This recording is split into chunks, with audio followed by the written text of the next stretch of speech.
Hello అమ్మా, వినపడుతుందా? అమ్మా అమ్మా ఏదైనా మాట్లాడమ్మా. నేను ఎన్నిసార్లు కాల్ చేసినా నువ్వు తీయలేదు. అమ్మా, this is not fine, okay? నేను ఏం తప్పు చేశానమ్మా? Or this is about Gautam?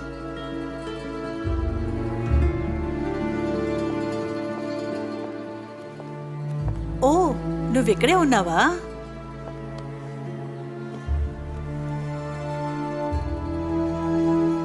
రాయ్తో ఏమైనా గొడవ పడ్డావా?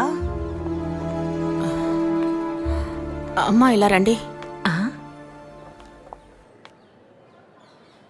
సారీ అమ్మా, నేను అలా మాట్లాడినందుకు. పర్వాలేదు, వదిలేయమ్మా.